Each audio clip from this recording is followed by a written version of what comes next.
Welcome to Storyteller's Hearth Fireside Tales, where legends come alive by the glow of the fire. Tonight, we step into the mist-shrouded hills of 18th-century France, a land that was gripped by unimaginable terror between 1764 and 1767. A monstrous creature slaughtered over 100 people in the Gévaudan region, its victims torn apart with razor-sharp claws. Was it a wolf? A demon? Or something far darker? When the king's hunters failed, the villagers armed themselves with pitchforks and silver bullets. And still, the beast prowled. And some think may still be doing so to this day. Join us for episode 1 of our 4-episode series as we unravel the chilling, mostly true history of the Beast of Gévaudan, France's real werewolf. If you like this video, share it with your fellow thrill seekers, and don't forget to subscribe to Storyteller's Hearth for more tales that haunt the shadows. The fire's burning, and the beast is waiting. In 1763, a series of unusual attacks were recorded throughout the Dauphiné region of France that described an animal the size of a very large wolf, the color of light burnt coffee, with a black bar on its back, a dirty white belly, and a very large head. In June 1764, a girl tending cattle near Langogne returned to her village claiming she had been attacked twice by what she described as a beast that looked like a wolf, yet was not a wolf. She had escaped with torn clothes but injury-free after the herd came to her rescue and eventually chased the animal away. Most villagers dismissed these accounts as only stories by attention-seeking or overly imaginative children. In any case, nobody in living memory was known to have been killed or seriously hurt by a lone wolf. It was simply not in a wolf's nature for a single animal to attack humans. Yet, it is known there were some, whether seriously or in jest, that referred to this animal as the beast. So it was on this warm June evening, when the sun hung low over the hills of Gévaudan, painting the pastures of Les Aubacs in a golden light, 14-year-old Jeanne Boulet, her long skirts damp from the wet grass, knelt by a trickling stream, humming as her sheep grazed nearby. The dense forests and wet bogland bordering her pasture were shadowy places where she often saw wolves and foxes prowling along their edges, looking for an opportunity to steal a stray or sick lamb, but none of them had ever dared approach her.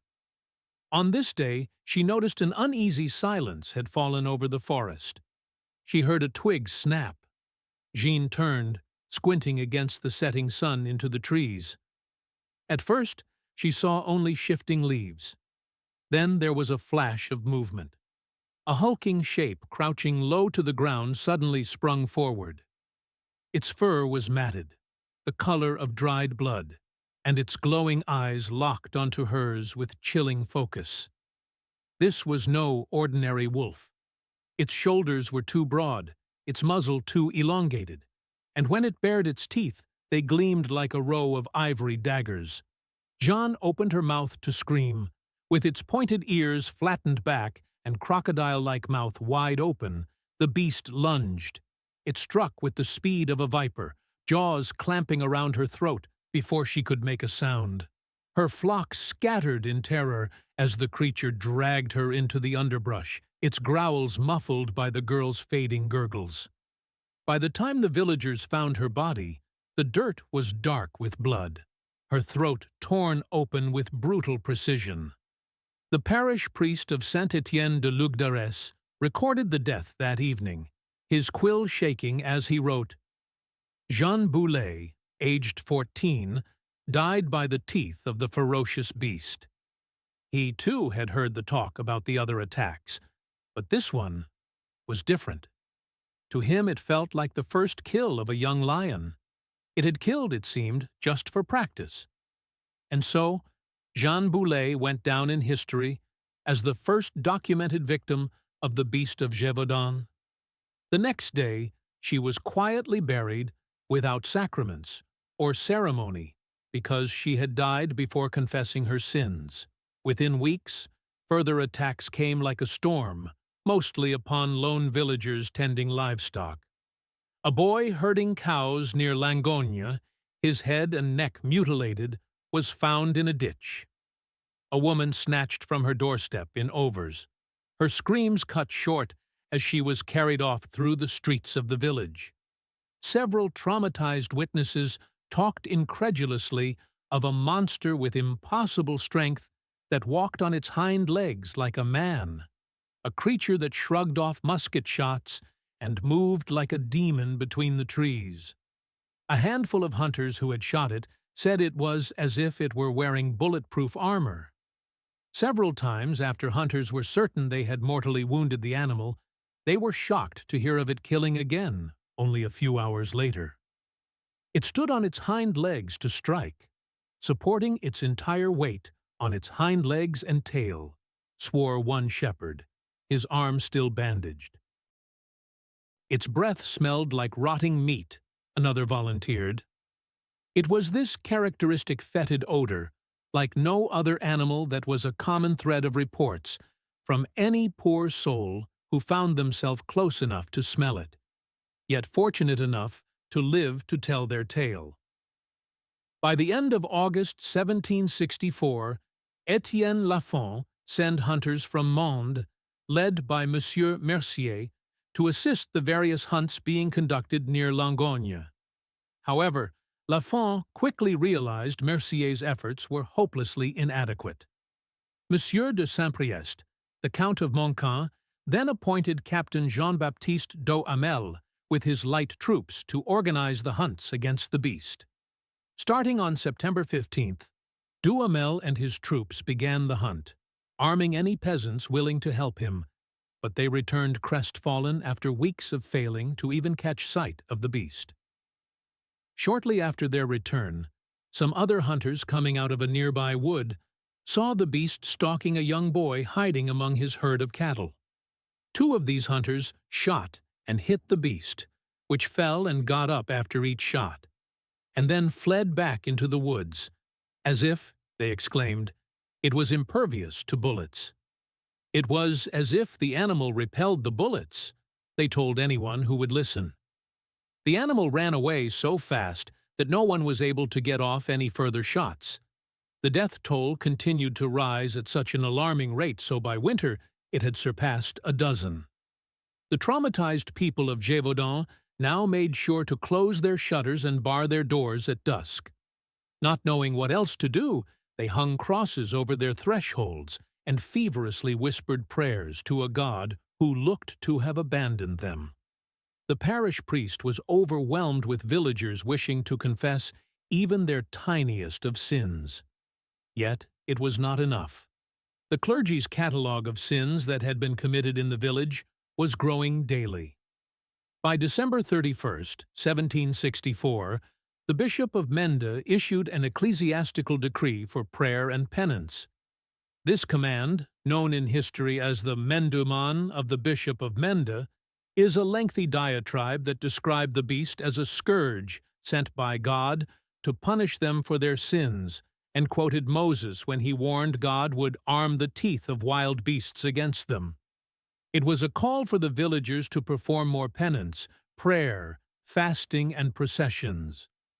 Far away from the blood-soaked fields of the countryside, the reaction of the royal court at Versailles and other European centers was to circulate mocking reports. "Since when do the French fear a stray dog?" sneered one Prussian diplomat. But in Gévaudan, no one was laughing. Their grief, their fresh graves were a constant reminder the beast was no stray dog, and it was growing bolder and more cunning. The summer of 1764 had withered into a blood-stained autumn. As the forests of Gévaudan began to turn gold and crimson, so too did the soil of its pastures. The beast was no longer a specter lurking in the shadows. It had become a tyrant, ruling the countryside with teeth and terror. It struck in broad daylight now, as if daring God himself to intervene. Men, women, and children out tending their herds vanished without a scream. Their bodies found hours later, heads crushed and throats torn open with a precision that bordered on the methodical. A young boy near Saugs was snatched from a field where his brothers worked barely 20 paces away. They heard only a wet crunch before turning to see his small form dragged into the underbrush by a hulking, russet-furred shape. A shepherdess near Malzieu fought back with her crook, until the beast clamped its jaws around her skull and shook her like a rag doll. Those who survived the attacks spoke in trembling fragments, their descriptions stitching together like textile art of a creature that defied nature. A tail, as long as a sword, they stammered, its tufted tip twitching like a cat savoring its hunt. Pointed ears that flattened like a cat's moments before it lunged, a grotesque mimicry of domesticity turned lethal. The stench that clung to clothes and hair long after the creature had fled, like rotting meat and wet fur, swore a farmer who'd hidden in a ditch as it passed. Its odor was unmistakable, and was often the first clue the animal was lurking in the area. Yet beyond its borders, the horror of Gévaudan was met with sneers. News of the beast reached Paris, then London, where British broadsheets seized on the panic with gleeful contempt. "The French are so unmanned that even their wolves wear breeches," jeered the London Chronicle in 1765, its article thick with mockery. Even Voltaire, ever the provocateur, could not resist a jab in his private letters. A nation that once waged wars now trembles before a stray dog. But in Gévaudan, where the death toll had climbed past 60 by 1765, no one laughed. The beast was no stray. It was a scourge. It left no discernible pattern, no mercy, only a trail of graves and shattered families. Priests buried victims with hurried rites, their prayers drowned out by the sound of mothers wailing. Men with muskets stalked the woods in packs, yet returned hollow-eyed and empty-handed. And through it all, they knew the beast was watching. It waited quietly in the shadows of the tree line near villages where it had already killed. It lingered, it seemed, just outside the edges of their torchlight. Once in a while, people caught a glimpse of its eyes, reflecting the flames in the dark. No one felt safe out at night, and many recounted how the horrible smell lingered along lonely roads at night. Several people noticed it was learning from each encounter. It appeared to avoid traps, wolf pits, and poisoned bait, while circumventing the farms that had guns and stayed away from certain valleys where wolf pits had been dug. Fences erected to funnel wolves into a kill zone were easily scaled. It easily leapt over obstacles no wolf could. By winter, the people no longer spoke of a wolf. They said it was a devil. And so we leave the area as the shadow of the beast has fallen over Gévaudan when the terror was just beginning. Thank you for joining us by the fire for Episode 1 of The Beast of Gévaudan. If this tale sent a chill down your spine, just wait.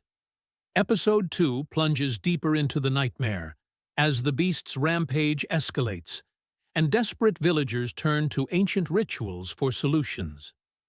Will the king's hunters succeed, or is this creature something no mortal blade can kill? Subscribe now and ring the bell to be the first to witness the horror unfold. Like, share, and leave a comment below. It really helps our channel grow. Until next time, keep the fire burning.